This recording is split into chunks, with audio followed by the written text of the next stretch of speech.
Focus करिएगा। Redemption of preference share हम लोग चैप्टर कर रहे हैं जो कि 10 मार्क्स का आपके एग्जाम में आएगा। रिडम्पशन ऑफ प्रेफरेंस शेयर, नाम से ही पता चल रहा प्रेफरेंस शेयर का पैसा को लौटाना है। प्रेफरेंस शेयर का पैसा को क्या करना है? लौटाना। उसे हम कहते हैं रिडम्पशन। समझ पा रहे? तो redemption of preference share is governed by section 55 of companies act 2013। Redemption of preference share का प्रोविजन कंपनीज एक्ट में सेक्शन 55 में लिखा हुआ है। समझ रहे हैं क्या बोल रहे हैं? तो ये रिडम्पशन का मतलब क्या होता है? Redemption of preference share means returning the preference share capital to the preference share holder. Preference share capital को लौटा देंगे किसको? प्रेफरेंस शेयर होल्डर को। और आपको बता दें जो व्यक्ति प्रेफरेंस शेयर किनेगा उसे हम प्रेफरेंस शेयर होल्डर कहते हैं। जो व्यक्ति इक्विटी किनेगा उसे हम कहते हैं इक्विटी शेयर होल्डर। जो व्यक्ति इक्विटी किनेगा उसे क्या कहते हैं? Equity share holder. तो रिडम्पशन ऑफ प्रेफरेंस शेयर का मतलब होता है प्रेफरेंस शेयर का पैसा लौटाना। प्रेफरेंस शेयर का पैसा लौटाना। इसका प्रोविजन कहाँ लिखा हुआ है? Section 55 of companies act 2013। तो redemption of preference share means returning preference share capital to the preference share holder. कब लौटाएंगे ये? आइदर अ फिक्स डेट, एक फिक्स डेट रहेगा कितना तारीख को आपको लौटा देंगे तो लौटाना पड़ेगा, या after a specific time. Specific time का मतलब होता है कि एक समय दिए कि 10 साल बाद लौटा देंगे तो 10 साल बाद लौटा देंगे। कुछ नहीं बोले तो मैक्सिमम 20 साल रख सकते हैं। मैक्सिमम 20 साल आप प्रेफरेंस शेयर का रुपया रख सकते हैं। 20 साल बाद आपको रुपया लौटाना ही पड़ेगा। यही है स्पेसिफिक टाइम। समझ पा रहे हैं? During the life time of the company. During the life time of the company. तो साधारण भाषा में कहेंगे रिडम्पशन ऑफ प्रेफरेंस शेयर का मतलब प्रेफरेंस शेयर होल्डर का पैसा लौटा देना एक फिक्स डेट पे या एक स्पेसिफिक टाइम पे। मैक्सिमम कंपनी लॉ ने पीरियड अलॉट किया हुआ 20 साल। 20 साल के अंदर अंदर आपको पैसा लौटाना होगा। क्लियर? अब पैसा लौटाएंगे, समझ पा रहे हैं? तो उसका हमें क्या करना पड़ेगा? रिकॉर्डिंग करना पड़ेगा। पैसा लौटाने जा रहा है तो उससे रिकॉर्डिंग करना पड़ेगा। उसका रिकॉर्डिंग करने के लिए हमें क्या पास करना पड़ेगा? जर्नल एंट्री, अकाउंटिंग करना होगा। तो अकाउंटिंग कैसे करेंगे हम लोग? जर्नल एंट्री के माध्यम से। जर्नल एंट्री के उससे पहले कुछ टर्म है उसको समझते हैं। फ्री रिजर्व क्या होता है? फ्री रिजर्व ऐसा रिजर्व होता है जो किसी भी पर्पज के लिए इस्तेमाल कर सकते हैं। Free reserve are those reserve which are use for any purpose and every purpose. किसी पर्पज के लिए इस्तेमाल कर सकते हैं, ऐसे रिजर्व को हम फ्री रिजर्व कहते हैं। माने ऐसा रुपया जैसे पापा लोग कमा के बैंक में रखते हैं कि कुछ हो जाएगा तो पैसा निकाल के काम में आएगा, तो कुछ भी होगा तो उस पैसा को इस्तेमाल करेंगे। वैसे ही कंपनी भी रिजर्व में रुपया रखता है। ऐसा रिजर्व जो किसी पर्पज के लिए इस्तेमाल करेंगे उसे हम कहते हैं फ्री रिजर्व। फ्री रिजर्व में ऐसे टोटल 10 नाम आते हैं, बट हम लोगों को 3 नाम से ही काम चल जाएगा, इसलिए आपको 10 नाम नहीं लिखवाए हैं। टोटल कितने नाम आते हैं फ्री रिजर्व के अंदर? टोटल 10, लेकिन हम कितने लिखवाए हैं? 3। क्या क्या है फ्री रिजर्व के अंदर? General reserve, general PL mistake से लिख दिए हैं, जनरल रिजर्व होगा। General reserve. दूसरा है पीएल, दूसरा पीएल, पीएल को हम कहते हैं सरप्लस। जनरल रिजर्व, दूसरा हम लोग का पीएल, पीएल को हम कहते हैं surplus. General reserve, PL. Next है securities premium for buyback. Securities premium for buyback. Buyback का मतलब होता है अपना सामान जब वापस हम खुद खरीद लेते हैं उसे बाईबैक कहते हैं। अपना सामान हम खुद ही खरीद लेते हैं वापस से, उसे बाईबैक कहते हैं। जैसे मान लीजिए खराब समय हुआ, अपना एक तो ज़मीन बेच दिए। अच्छा समय हुआ तो वही ज़मीन जिसको बेचे तो किसी और को बेच रहा है, हमें पता चला, जाके खरीद लिए ऊंचा दाम दे के, ऊंचा दाम दे करके खरीद लिए, तो मेरा सामान मेरे पास आ गया, इसको बाईबैक कहते हैं। इसको क्या कहते हैं? साधारण भाषा में अभी समझिए फिलहाल के लिए। जब बाईबैक चैप्टर करेंगे तो डेप्थ में समझेंगे आखिरकार बाईबैक क्या है। अभी यही बाईबैक का हिंदी होता है कि अपना सामान खुद खरीद लेना। तो बाईबैक अब क्या है? ये शेयर है, माने अपना शेयर शेयर होल्डर से खरीद लेना। कौन खरीदेगा? कंपनी। कौन खरीदेगा? कंपनी। तो securities premium for buyback, securities premium for. तो फ्री रिजर्व क्या भैया? जनरल रिजर्व सरप्लस, जोर से बोलो। Securities premium for buyback, securities premium for. अब प्रीमियम का क्या इस्तेमाल है? Uses of securities premium. Uses of securities premium का मतलब होता है फेस वैल्यू से जब एक्स्ट्रा पैसा लेंगे उसे हम प्रीमियम कहते हैं। तो इसका क्या इस्तेमाल है, क्या यूजेज है, ये हमें समझना है। तो uses of securities premium, securities premium का यूजेज है पहला to write up preliminary expense. To write up कौन सा एक्सपेंस? प्रिलिमिनरी। कौन सा एक्सपेंस? कंपनी को खड़ा करने का जो खर्चा होता है उसे प्रिलिमिनरी कहते हैं। या उसे कहते हैं फिक्स्ड टीएस एसेट, ऐसा एसेट जिसका मार्केट वैल्यू जीरो, जिसका मार्केट वैल्यू कुछ नहीं हो, माने मार्केट में कुछ रियलाइज नहीं होगा। टू राइट अप कौन सा एक्सपेंस? Preliminary expense. कौन सा? टू राइट अप प्रीमियम और redemption of preference share. To write up premium और redemption of preference share. Redemption of preference share मतलब प्रेफरेंस शेयर को प्रीमियम पे लौटा रहे हैं, उसका प्रीमियम को राइट अप करेंगे। तो issue bonus share, bonus share दे सकते हैं प्रीमियम से, प्रीमियम से आप बोनस शेयर दे सकते हैं टू इशू बोनस शेयर।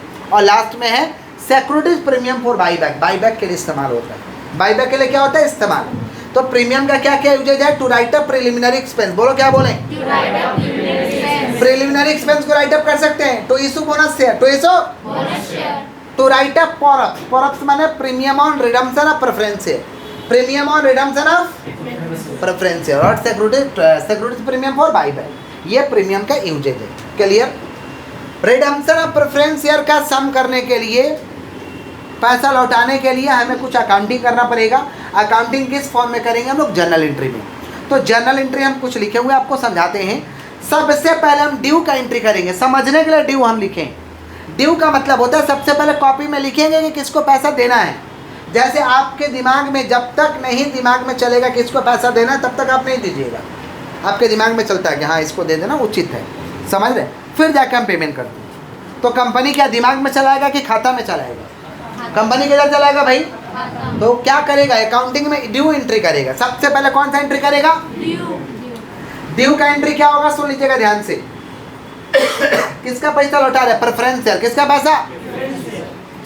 तो एंट्री क्या होगा? Redeemable preference share capital account debit, redeemable preference share capital account debit to preference share holder, redeemable preference share capital account debit to preference share holder. कब करेंगे?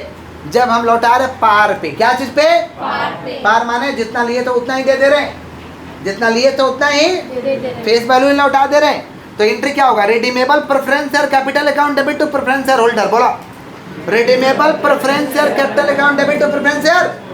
अब premium पे लौटाएंगे तो एक लाइन बढ़ जाएगा उसमें, प्रीमियम और redemption of preference share. Premium और रिडम्पशन ऑफ कब बढ़ेगा ये? जब प्रीमियम पे लौटाएंगे। क्या चीज पे लौटाएंगे? अगर प्रीमियम पे लौटाएंगे तो एंट्री हो जाएगा redeemable preference share capital account debit, premium और redemption of preference share capital account debit to preference share holder. और प्रीमियम पे नहीं लौटाएंगे तो प्रीमियम नहीं होगा। क्या पास करेंगे? Redeemable preference share capital account debit to preference share holder. Premium पे लौटाना माने एक्स्ट्रा देना, प्रीमियम पे लौटाना माने क्या देना? एक्स्ट्रा देना। क्लियर है क्या? पक्का? ड्यू के बाद हम राइट अप करेंगे। अगर प्रीमियम पे लौटाएंगे तो राइट अप होगा, प्रीमियम पे लौटाएंगे तो प्रीमियम को राइट अप करो। प्रीमियम को क्या चीज से राइट अप कर सकते हैं? Securities premium. क्या चीज से? और सिक्योरिटीज प्रीमियम नहीं है तो हम राइट अप करेंगे फ्री रिजर्व। किससे राइट अप करेंगे? Free reserve. सिक्योरिटीज प्रीमियम अगर नहीं है तो हम राइट अप करेंगे फ्री रिजर्व। क्या चीज से? Free reserve oblique securities premium. Free reserve oblique. तो एंट्री पास किया securities premium account debit to PORPS. PORPS माने premium on redemption of preference share. Premium और रिडम्पशन ऑफ पॉरअप्स का मतलब प्रीमियम और रिडम्पशन ऑफ। ये कब राइट अप होगा? जब प्रीमियम पे लौटाएगा। जब प्रीमियम पे, अगर प्रीमियम में नहीं लौटाएगा तो राइट अप करने का दरकार नहीं है। प्रीमियम का पैसा प्रीमियम से राइट अप करो, प्रीमियम का पैसा प्रीमियम से। अब प्रीमियम नहीं है तो फ्री रिजर्व से करो, प्रीमियम नहीं है तो फ्री रिजर्व। तो पहले ड्यू फिर राइट अप, पहले ड्यू फिर ड्यू का एंट्री बोलो। ड्यू का एंट्री क्या होगा? Redeemable preference share capital account debit. बोला तो preference share holder, to preference share. अब प्रीमियम पे लगाएंगे तो एक लाइन बढ़ जाएगा, redeemable preference share capital account debit, पॉरअप्स अकाउंट डेबिट। साधारण भाषा में कहेंगे पॉरअप्स अकाउंट डेबिट, तो प्रेफरेंस शेयर होल्डर। फिर अगर पॉरअप्स है तो राइट अप करो, नहीं है तो मत राइट अप करो, है तो राइट अप, नहीं है तो नहीं राइट अप। फिर पेमेंट, फिर क्या? पेमेंट क्या करेंगे? Preference share holder account debit to bank, preference share holder account debit to bank. जैसे मान लो हम लोग 100 लाख रुपया लौटाना चाहते हैं, मान लो 100 लाख रुपया, मानने में तो कुछ नहीं जाता, मान सकते हम लोग कुछ भी। 100 लाख रुपया लौटा रहे, कितना लौटा रहे? 100 लाख रुपया लौटा रहे 10% प्रीमियम पे, 10%। 100 लाख का 10% कितना होगा भाई? 10 लाख। तो 100 लाख रुपया लौटा रहे मैंने face value 100 lakh, 10 lakh premium मैंने प्रीमियम को डेबिट 10 लाख, 100 लाख का 10% 10 लाख, यानी लौटा रहे कितना लाख? 110 लाख है। कितना लाख लौटा रहे? 110। कितना लाख? प्रीमियम कितना है? 10 लाख। प्रीमियम कितना है? 10 लाख। तो प्रीमियम का पैसा पहले प्रीमियम से राइटअप कर दिए, राइटअप क्लियर। फिर पेमेंट 110 लाख पैसा दे दो। लिखने के बाद उसका पैसा दे दो। किसको पैसा देंगे? Preference share holder. किसको देंगे?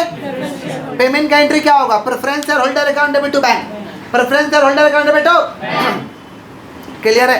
पहले ड्यू, पहले क्या? ड्यू का एंट्री बोलो। Redeemable preference share capital account debit to preference share. ये प्रीमियम कब डेबिट करेंगे? जब प्रीमियम पे लौटाएंगे। प्रीमियम है तो राइटअप करो, नहीं है तो फिर पेमेंट। क्लियर है क्या? मान लीजिए 100 लाख रुपया लौटा रहे 10% प्रीमियम पे, तो 100 लाख 10% प्रीमियम माने 10 लाख एक्स्ट्रा, माने कितना लौटा रहे? 110 लाख। कितना लौटा रहे? राइटअप करे पॉलअप्स को, कितना पूरा पॉलअप्स है भैया? 10 लाख। कितना है? 10 लाख। राइटअप कर दिए, फिर पेमेंट करो 110 लाख। Clear clear. अब मान लीजिए रुपया तो लौटा दिए, कितना लौटाए हैं? 110 लाख। कितना? 110। तो चलो प्रीमियम था तो 10 लाख तो एडजस्ट हो गया, और कितना पैसा चाहिए? 100 लाख। कितना पैसा चाहिए? 100 लाख। अब ये 100 लाख जुगाड़ करना होगा ना। पैसा लौटा रहे हो तो तुमको क्या करना होगा? जुगाड़ करना होगा, तब ना लौटाओगे। समझे? अब पैसा लौटाने के लिए हम मार्केट से इक्विटी शेयर बेचिए 60 लाख का। इक्विटी शेयर कितना का बेचिए? अगर पार पे बेचेंगे तो उसका एंट्री होगा bank account debit to equity share capital. Bank account debit to equity share capital. और प्रीमियम पे बेचेंगे तो bank account debit to equity share capital to securities premium. कभी कभी पैसा लौटाने के लिए हम शेयर बेचते हैं। पैसा लौटाने के लिए पार पे बेचेंगे तो एंट्री क्या होगा? Bank account debit to equity share capital. जोर से बोलो। और प्रीमियम पे बेचेंगे तो bank account debit to equity share capital to securities premium. Bank account debit to equity share capital to securities. मान लो हम 60 लाख रुपया मार्केट से मंगा लिए। लौटाना कितना था? Face value. फेस वैल्यू देखो, लौटाना कितना था? 100 लाख। मार्केट से कितना मंगा लिए? ये भी तो फेस ही वैल्यू है। ये भी क्या है? समझ रहे हैं? प्रीमियम नहीं लेते, फेस वैल्यू से फेस वैल्यू को कंपेयर करेंगे। 100 लाख रुपया लौटाना है। 100 लाख मार्केट से कितना मंगा लिए? 60 लाख। और कितना चाहिए? और कितना चाहिए? तो 40 लाख का एक फंड बनाएंगे जिसका नाम है कैपिटल रिडम्पशन रिजर्व। बोलो क्या बोले? जोर से बोलो क्या बोले हैं? तो कैपिटल रिडम्पशन रिजर्व का वर्किंग करना होगा। कैपिटल रिडम्पशन रिजर्व का क्या करना होगा? वर्किंग। तो कैपिटल रिडम्पशन रिजर्व का वर्किंग क्या है? सुन लीजिए। कैपिटल रिडम्पशन रिजर्व का वर्किंग होगा nominal value of redeemable preference share. Nominal value माने फेस वैल्यू। नॉमिनल वैल्यू माने फेस वैल्यू कितना है? 100 लाख। फेस वैल्यू माने फेस वैल्यू माने मुंह दिखाई वैल्यू मत समझिए। एक्चुअल वैल्यू कंपनी का समझ रहे? एक्चुअल वैल्यू कितना है? 100 लाख। एक्चुअल वैल्यू कितना है? तो nominal value of nominal value of redemption of preference share कितना भैया? 100 लाख। 100 लाख। और नीचे क्या लिखे? Face value of fresh issue of share. Face value of fresh issue of जो ताजा शेयर बेचो उसका फेस वैल्यू। उसका फेस वैल्यू कितना? 100 में से 60 जाएगा, कितना बचेगा? 100 में 60 जाएगा 40। माने 40 लाख का घर से फंड जुगाड़ करना पड़ेगा जिसका नाम है कैपिटल रिडम्पशन रिजर्व। बोलो क्या बोले? माने सीआरआर बनाना पड़ेगा 40 लाख का। सीआरआर कितना का बनाना पड़ेगा? 40 लाख का सीआरआर बनाना पड़ेगा। सीआरआर का एंट्री होता है free reserve account debit to capital redemption reserve. Free reserve account debit to capital redemption reserve कितना का बनाना पड़ेगा? 40 लाख। हम रिपीट कर रहे हैं, अच्छे से सुनिएगा। हम रिपीट कर रहे हैं, अच्छे से सुनिए। एक कंपनी जो है 100 लाख रुपया लौटाना चाहता है 10% प्रीमियम पे। 100 लाख लौटाना चाहता है, 100 लाख का 10% कितना हुआ? 10 लाख। 100 10 110। प्रीमियम का पैसा प्रीमियम से मारो, कैंसिल करो। 10 लाख को कैंसिल, 110 लाख पेमेंट। मार्केट से मंगा लिए ताज़ा शेयर बेच के 60 लाख। एंट्री क्या हुआ? Bank account debit to equity share capital. लौटाना कितना था? 100 लाख। लौटाना कितना था? 100 लाख। मार्केट से कितना मंगा लिए? 60। और कितना चाहिए? 40। घर से जुगाड़ करना होगा। कितना लाख? 40 लाख। कितना लाख? 40। इसको हम कहते हैं सीआरआर, कैपिटल रिडम्पशन रिजर्व। बोलो क्या बोले? जोर से बोलिए। तो इसका एंट्री होगा free reserve account debit to capital redemption reserve. Free reserve account debit to capital redemption reserve कितना हो जाएगा? 40 लाख। कितना हो जाएगा? क्लियर। एक और एक्स्ट्रा एंट्री लिखे हुए हैं, for sale of investment. For sale of investment. कभी कभी ना सवाल में लिखा था इन्वेस्टमेंट बेचे हैं, फिक्स एसेट बेचे, इन्वेस्टमेंट बेचे, कुछ भी बेचे, बेचोगे तो पैसा आएगा। कुछ भी बेचोगे पैसा आएगा। तो बैंक अकाउंट डेबिट। कंपनी कच्चा में धंधा नहीं करता, पक्का में धंधा करता है। समझ पा रहे? इसीलिए bank account debit. Bank account debit. To investment, bank account debit to investment. Building बेचे तो bank to building, bank to building. Fix asset बेचे तो bank to fix asset, bank to. Fix asset. अब बेचने में दो ही बात होगा, या तो लॉस होगा या तो प्रॉफिट होगा, या तो लॉस या तो प्रॉफिट। अगर लॉस हुआ है तो पीएल को डेबिट कर देंगे। Bank account debit, PL account debit to investment. अरे सोल्ड का entry bank to investment, sold का entry bank to investment. Loss हुआ है तो पीएल को डेबिट, अब प्रॉफिट हुआ है तो पीएल को। क्रेडिट। वही तो हो रहा है, समझे? फिक्स एसेट को बेचने में या तो लॉस या तो प्रॉफिट, इन्वेस्टमेंट को बेचने में या तो लॉस या तो प्रॉफिट, कुछ तो होगा। लॉस होगा तो क्या पास करेंगे? Bank to investment, PL debit में लगा देंगे, माने bank account debit, PL account debit to investment. Profit होगा तो क्या होगा? Bank to investment to PL. कभी कभी सवाल में बोला रहता है तो पास कर देंगे, कोई दिक्कत? समझे हैं? पक्का एक क्वेश्चन लिख करके करते तो अच्छा रहता है। लेकिन लेकिन लेकिन अभी और समझिए कंसेप्ट, ये तो आप लोग क्लियर है, यहाँ पर क्लियर है।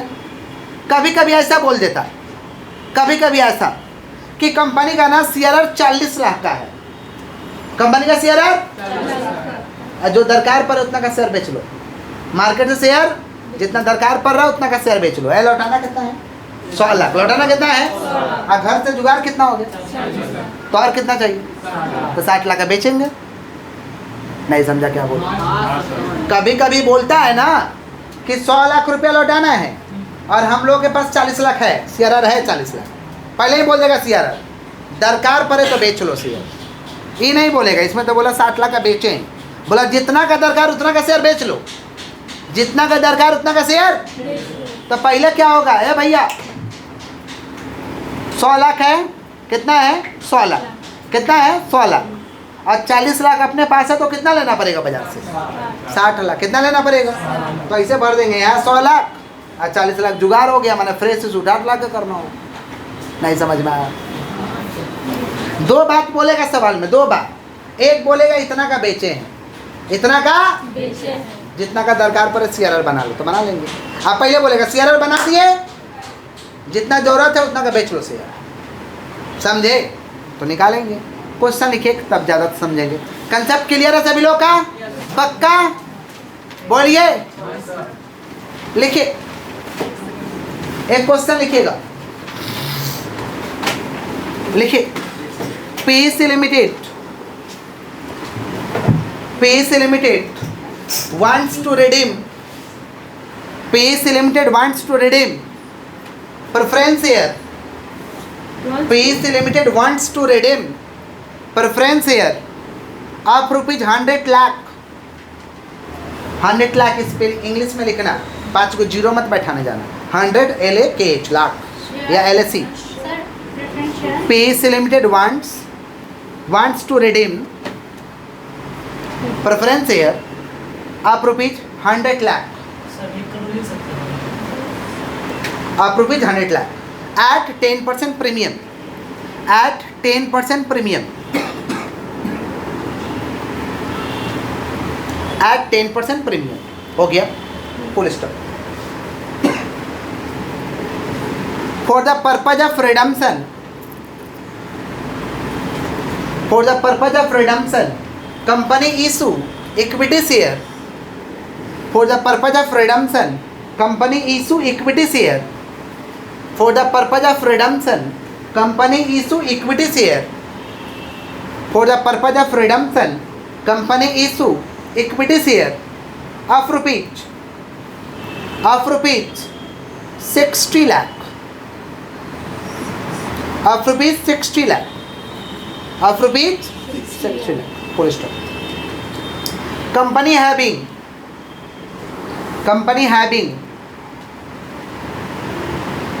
having large amount of securities premium, company having large amount of securities premium, company having large amount of securities premium and general reserve।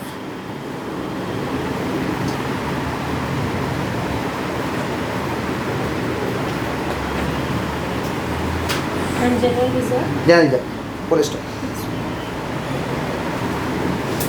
General reserve pass necessary general entry, pass necessary journal entry, pass necessary journal entry, pass necessary journal entry, pass necessary journal entry. Journal जो होगा journal के format में होगा, journal जो होगा journal के format में होगा। देखिए सम क्या लिखा है, पढ़ के सुना दे। PSC limited wants to redeem preference share of ₹100 lakh. PSC limited रुपया लौटाना चाहता है। हाथ को स्टॉप रखना, अभी आप लोगों को फॉर्मेट नहीं रेडी करना है, सुनिए ध्यान से। PSC limited wants to redeem, PSC limited wants to redeem. थोड़ा सा पॉज करिएगा, नीचे वाला दबाइए, फोकस करिएगा। सवाल देखिए क्या लिखवाए हुए हैं। सवाल लिखवाएंगे PSC limited wants to redeem कितना प्रेफरेंस शेयर, प्रेफरेंस शेयर का पैसा लौटाना चाहता है 100 लाख का 10% प्रीमियम पे, माने 100 लाख का 10% 110 लाख। क्या बोला है उसके बाद, company having large amount of securities premium. Securities premium का कमी नहीं है, जितना दरकार पड़ेगा इस्तेमाल कर सकते हैं। और जनरल रिजर्व, अच्छा एक लाइन छूट गया है, अच्छा 100 लाख का रुपया लौटाना चाहता है। उसके बाद लिखा है for the purpose of redemption company issue equity share 60 lakh, 60 lakh का इक्विटी शेयर बेच रहे हैं ताज़ा ताज़ा मार्केट से। उसके बाद कंपनी बोल रहा है कि हमारे पास सिक्योरिटीज प्रीमियम लार्ज अमाउंट में, जनरल रिजर्व भी लार्ज अमाउंट में, ये इन्फॉर्मेशन दे दिया। पास नेसेसरी जनरल एंट्री, पहले ड्यू का एंट्री करेंगे। पहले क्या करेंगे हम लोग, ड्यू का। ड्यू का एंट्री क्या होगा हम लोग का, थोड़ा बोलिए। Redeemable preference share capital account debit, redeemable preference share capital account debit पास कर देंगे हम लोग। Redeemable preference share capital account debit, redeemable preference share capital account debit. Premium और redemption of preference share capital account debit, premium on redemption of preference share capital account debit, premium और redemption of preference share capital account debit, preference share capital account debit. तो preference share holder, तो preference share holder, preference share holder, तो preference share holder कितना लाख रुपया लौटाना चाहते हैं, 100 लाख, 100 लाख, 100 लाख लौटाना चाहते हैं। 10% प्रीमियम, 100 लाख का 10% कितना हो रहा, 10 लाख, माने हो गया 110 लाख। नारेशन लिख देंगे being amount payable to preference share holder, being amount, short में लिखे amount, amount payable to preference share holder, being amount payable to preference share holder at, being amount payable to preference share holder at 10% premium, at 10% premium. Being amount payable, payable माने देना है, दिए नहीं है, क्या करना है, देना है। क्लियर है क्या, ड्यू हो गया। ड्यू के बाद क्या करेंगे, राइट अप। क्या करेंगे हम लोग, किसको राइट अप, प्रीमियम को राइट अप। किसको राइट अप, प्रीमियम का पैसा से राइट अप। तो प्रीमियम तो बोला बहुत है, आराम से आप राइट अप कर सकते हैं। तो एंट्री क्या हो जाएगा, securities premium account debit, securities premium account. और नहीं रहेगा तो रिजर्व से करते, नहीं रहता तो रिजर्व से, लेकिन सवाल में बोलते बहुत पैसा है। Securities premium account debit, securities premium account debit to premium और redemption of preference share. Short में लिख दे रहे, थोड़ा बड़ा है लिखने में टाइम लग रहा, 10 लाख फॉर से being right of for, being right of for against securities premium, against securities premium. ये हमारा नारेशन है, अगेंस्ट सिक्योरिटीज प्रीमियम। आगे बढ़ते हम लोग। नेक्स्ट देखिए क्या करना, पे करना है। क्या करना भाई, पे। तो preference share holder account debit to bank, preference share holder account debit तो preference share holder account debit to bank कर दीजिए, preference share holder account debit. और आगे ही बता दिए जो व्यक्ति प्रेफरेंस शेयर किनेगा उसे हम प्रेफरेंस शेयर होल्डर कहते हैं। Preference share holder account debit to bank, preference share holder account debit to bank. कितना लौटाएंगे भैया, 110 लाख, 110 लाख लिख देंगे। Being amount paid to preference share holder, being amount paid to preference share holder, being amount paid to preference share holder. ये हम narration pass कर देंगे, being amount paid to preference share holder. चलो अब क्या बोला है कि इस पर्पज के लिए कंपनी बेच रहा है इक्विटी शेयर। इस पर्पज के लिए कंपनी क्या बेच रहा है भैया, इक्विटी शेयर। क्या बेच रहा, सुन रहे हैं, इक्विटी शेयर बेच रहा है। कितना का बेच रहा, 60 लाख। कितना का, तो एंट्री क्या हो जाएगा, bank account debit to equity share capital, entry क्या हो जाएगा भाई? Bank account debit to equity share capital. Bank account debit to equity share capital कितना का है? 60 lakh. 60 lakh. 60 lakh. Being issue equity share, being issue equity share, being issue equity share हो गया। अब एक वर्किंग करना होगा, किसका? सीआरआर का। किसका? सीआरआर निकालने का आप शॉर्टकट भी वर्किंग कर सकते हैं या फॉर्मेट में कर सकते हैं कि nominal value of preference redeemable preference share. Nominal माने फेस वैल्यू लिखना है। क्या लिखना है आपको? Face value. फेस वैल्यू कितना लौटाना भैया आपको? 100 लाख। कितना लौटाना है? 100 लाख। लौटाना आपको 100 लाख है, मार्केट से मिल चुका है 60 लाख। आप ऐसे भी शॉर्टकट कर सकते हैं या फॉर्मेट बना के जो हम लिखा है वैसे कर सकते हैं। माने 40 लाख का सीआरआर बनाना होगा। 40 लाख का ये सीआरआर बनेगा कहाँ से? Free reserve. कहाँ से? अब सवाल में देखना होगा कि फ्री रिजर्व में दिया क्या है। सवाल में देखना होगा फ्री रिजर्व में क्या दिया है। तो यहाँ क्या सवाल में लिखा है? General reserve. क्या लिखा है? तो एंट्री क्या हो जाएगा? General reserve account debit, general reserve account तो सीआरआर, तो general reserve account debit to CRR, general reserve account debit to CRR, general reserve account debit to CRR. CRR माने कैपिटल रिडम्पशन रिजर्व। कितना का हो रहा भैया? 40 लाख। शॉर्ट में लिखा है तो पूरा पूरा लिखिएगा। 40 लाख हो गया। नारेशन लिख देंगे, being CRR create out of, बात नहीं, being CRR create out of general reserve, out of general reserve as per requirement of the law, as per requirement of the law का रिक्वायरमेंट है, इसलिए हम सीआरआर क्रिएट कर रहे हैं। तो being CRR create out of general reserve, being CRR create out of general reserve as per requirement of the law, as per requirement of the law का requirement है, इसलिए हम क्या क्रिएट कर रहे हैं? सीआरआर। क्लियर है क्या? पक्का समझ गए हैं सभी लोग? कोई दिक्कत है पूछिए, कोई डाउट? आशीष कुछ दिक्कत है क्या? क्लियर है सभी लोग का? कॉपी